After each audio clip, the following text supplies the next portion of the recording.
Halo, selamat sore guys. Kembali lagi bersama gua John Timotius dan co-host kita Ayunda Meja di acara Millennial Talk Show. Seperti biasa, Millennial Talk Show akan menemani Senin sore kalian. Jadi, buat kalian-kalian yang selalu sibuk di Senin sore, jangan khawatir guys. Kita akan menemani kalian di waktu istirahat kalian. Ya, bener banget tuh. Untuk kalian yang mau request konten untuk minggu depan atau ingin menyumbangkan ide-ide, konsep, dan topik, silakan kalian kirim ke email di bawah ini. Betul banget tuh kak. Nah guys, di episode kali ini kita akan mengangkat topik time management dan lebih tepatnya how to balance between academic and organization. Untuk topik kali ini, gimana sih cara mengatur waktu organisasi dalam kegiatan tersebut itu? Oh iya, by the way, untuk Kak Joni nih, dulu pernah nggak sih mengikuti kegiatan organisasi? Kalau untuk organisasi ya, dulu sih pas kuliah sempat ngikut UKM basket ya, tapi karena waktu itu kondisi keadaan lagi pandemi, jadi kayak untuk keluar itu ada ketakutan tersendiri. Tapi dulu pas SMA, saya sih lumayan aktif ya di organisasi, karena saya dulu mengikuti organisasi rohani Kristen dan aktif di sana. Dan kebetulan saya di sana juga menjadi ketua. Jadi kalau ditanya gimana sih cara bagi waktunya, mungkin caranya ya kayak saya nyari tahu gitu, yang mana kayak yang penting lebih dahulu, yang mana yang harus dilakukan lebih dahulu, yang mana tidak. Tapi terkadang saya juga keteteran sih dalam membagi waktunya itu. Makanya oleh sebab itu di episode kita kali ini kita memiliki dua narasumber yang mungkin bisa membantu kita dalam menghadapi masalah itu. Oke, kita persilakan dua narasumber kita, yaitu Febriana dan Maria.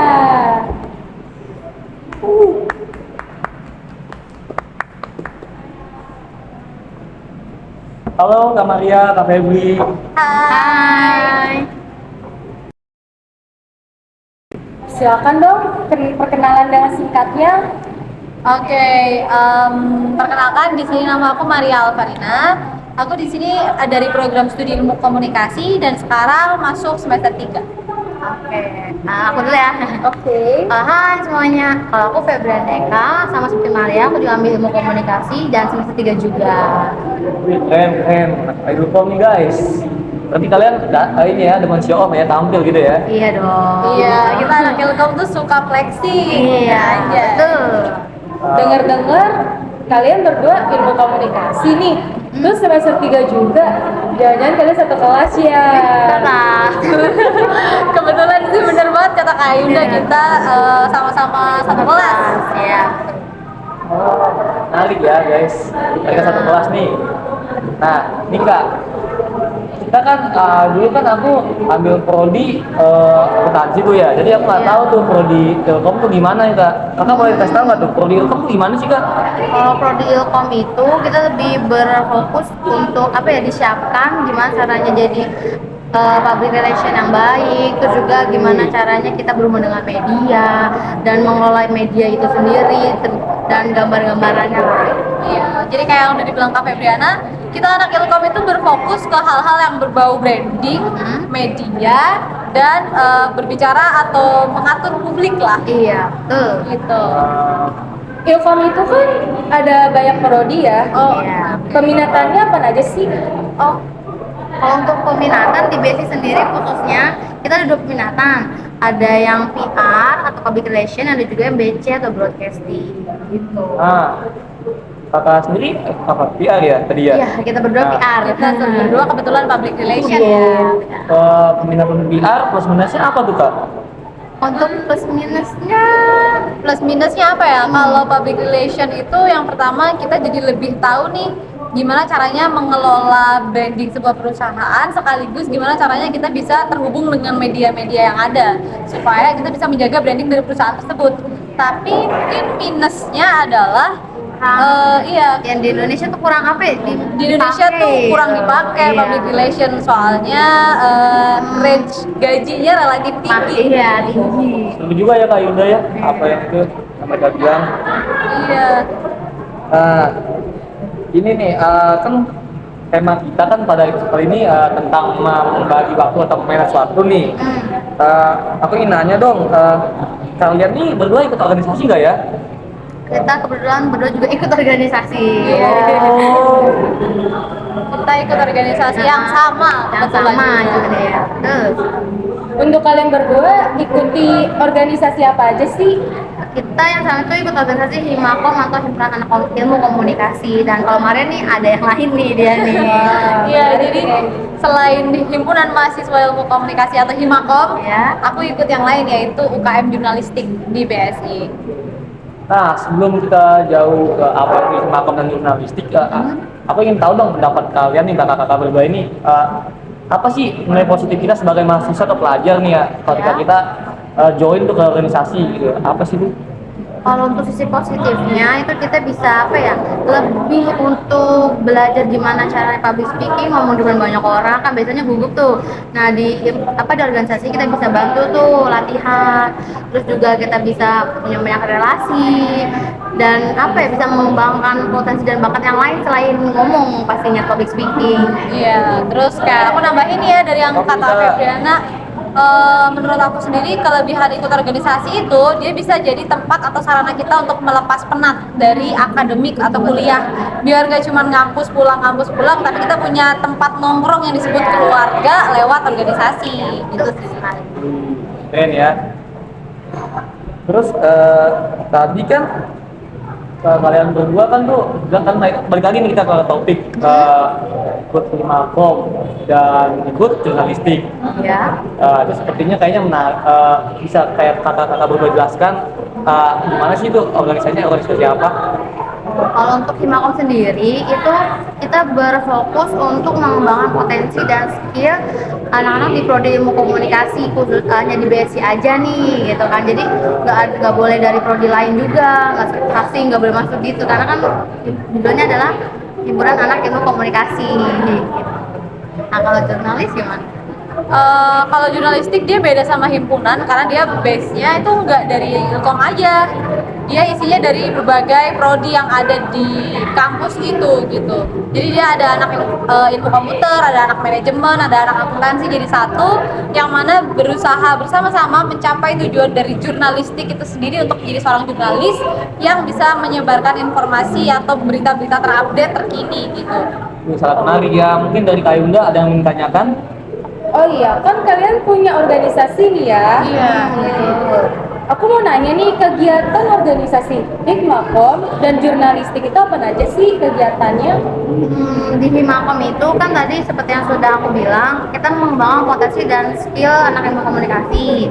Jadi biasanya kita bikin program kerja seperti apa ya, pembacaan berita atau news anchor, lomba debat. Jadi lebih ke apa ya, benar-benar skillnya khusus itu lah. Bisa juga screen film kok untuk yang broadcast, cara bikin short movie gitu-gitu. Iya, jadi kalau himpunan tadi dia berfokus tentang menggali potensi anak-anak di ilmu komunikasi, tapi kalau jurnalistik kegiatan-kegiatannya lebih ke kita jadi jurnalis gitu, jurnalis ala-ala untuk BSI, untuk mahasiswa BSI gitu sih.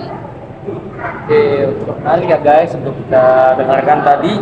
Nah, mungkin ini nih aku ingin bahas ini kan di dalam dunia ini kan organisasi itu banyak banget tuh ya Kak ya. Ada yang di dalam kampus, ada yang di luar kampus nih. Menurut kakak nih ya, kakak-kakak berdua ini, pandangan kakak apa bedanya organisasi yang di dalam atau di luar kampus itu apa sih Kak? Kalau untuk organisasi yang dalam kampus itu kita hanya apa ya, mengembangkan dan targetnya itu cuma di kampus itu aja sih gitu. Jadi lebih ke gimana caranya anak-anak di BSI itu mengembangkan potensi dan skillnya lewat organisasi itu yang mereka pilih khususnya. Iya, kalau yang di luar, dari yang aku paham ini ya, kalau organisasi yang di luar kampus itu mereka berfokus gimana caranya mereka bisa terjun ke dalam masyarakat langsung. Jadi gimana caranya mereka bisa mengembangkan potensi atau skill mereka berada di dalam masyarakat gitu sih. Oh iya, kan kalian kuliahnya di BSI ya? Iya. Nah, BSI itu kan swasta. Kalian kira-kira ngambil kelas malam apa pagi sih? Kebetulan kita kelas malam sama. Iya, sama dua-duanya kelas malam. Oh, kelas malam ya? Iya. Tapi kalian tuh kayak sambil kerja atau gimana tuh Kak? Kalau aku sendiri sambil kerja, kalau Maria Kalau aku belum kerja, makanya bisa ngambil 2 organisasi tadi. Walah. Cara membagi waktu untuk organisasi, kayak misalnya kan kalian ada yang kerja, ada yang enggak. Cara membagi waktunya itu gimana sih? Kalau apa nih ya, cara membagi waktu menurut aku antara organisasi atau akademik itu, yang pertama kita harus tahu list prioritas dulu sih, mana-mana aja yang harus pekerjaan yang harus kita kerjakan duluan. Biasanya itu tergantung mana yang lebih mendesak, mana yang lebih urgent atau deadline-nya yang lebih mepet, itu yang kita kerjakan duluan biasanya. Itu sih kalau aku list Oke, prioritas. mungkin sebelum Kak Febri jawab, mungkin kayaknya Kak Febri ini kan sambil kerja nih ya, pasti Iya. kayak tekanannya tuh lebih banyak tuh ya. Iya. Kalau dari Kak Febri sendiri gimana sih dalam menyikapi itu? kalau dari aku sendiri emang jujur kalau misal dalam mengimbangi waktu antara akademik dan kerja itu emang sering bertabrakan, dan organisasi juga mungkin emang agak sulit juga, tetapi sama seperti yang tadi Mari bilang, aku juga menerapkan list prioritas itu. Nah, jadi kan karena kerjaan aku tuh harus bikin laporan setiap hari, jadi mungkin kerjaan dulu yang dikerjain, baru nanti tugas-tugas aku, habis itu organisasi gitu. Nah, itu guys, tadi udah denger kan dari kata kedua narasumber kita harus tahu yang mana yang prioritas yang harus kita lakukan duluan. Dan gitu kan Kak? Iya benar banget. Tapi kalau menurut aku pribadi sih ada tambahan nih, Apa tuh, Kak? kunci gimana kita bisa balance. Kalau menurut aku selain bisa mengatur list prioritas, Ya. kita juga harus berani untuk bilang tidak ke hal-hal yang kurang penting, ke hal-hal yang sebenarnya tuh nggak penting-penting banget. Contohnya kayak teman kalian ngajakin main, tapi tugas kalian masih banyak nih. Jadi ya gimana caranya people pleaser itu bisa bilang enggak untuk diajak ajakan-ajakan bermain, biar kita nggak keteteran juga ngerjain tugas-tugasnya gitu. Betul banget. Betul itu ya. Berkata Kak Maria. Oh ya, aku ada tambahan. Jadi selain tadi kelas prioritas, terus juga berani untuk berkata tidak, aku juga tambahan kan sama organisasi, kerja sama kuliah kan capek banget pastinya kan. Banget Nah, pastinya itu Kak. iya, jadi minimal kita kasih waktu istirahat buat tubuh kita sendiri dalam seminggu tuh 1 hari aja buat ya me time lah, istilahnya quality time gitu. Iya, benar banget tuh. Karena kesehatan kita itu penting banget. Kalau misalnya kita nggak sehat, nggak fit, kita nggak mungkin bisa kerja, kuliah, apalagi ikut organisasi. Ya, nggak balance itu jadinya. Iya, betul. Betul banget sih guys, kayak yang kata kakak tadi dari narasumber kita ini, yang mungkin yang bisa saya simpulkan atau saya ambil mulai baiknya itu ada 3 poin penting ketika kita ingin bisa membagi waktu dengan baik. Kita harus tanamkan dalam diri kita 3 poin penting itu. Yang pertama itu ada kayak kita harus tahu yang mana yang prioritas nih, yang prioritas yang harus kita lakukan lebih dahulu. Yang kedua tuh ada kita harus berani untuk mengatakan tidak kepada hal-hal yang tidak penting untuk kebaikan diri kita. Dan yang terakhir itu kita harus tahu kita tuh ini manusia, jadi kita ini layaknya seperti manusia, kita harus tahu kita harus ada waktu istirahat yang cukup agar diri kita ini sehat. Karena kalau diri kita tidak sehat, bagaimana kita mau melakukan aktivitas di dalam kehidupan aktivitas kita sehari-hari? Iya, benar banget ya. Itu sih. Iya. Wah, udah terasa ya udah 30 menit kita menemani para perusaha. Kebetulan ya biasa jam segini. Mungkin karena obrolan dan topik ini lebih seru kali ya. Iya. Betul. Sampai nggak kerasa. Iya. Oke guys, mungkin itu saja talk show episode hari ini. Kurang lebihnya mohon maaf. Dan kami ingin undur diri. Jangan lupa saksikan Millennial Talk Show setiap minggunya Senin sore jam 4 dan sampai jam 5 sore hanya di Best in TV.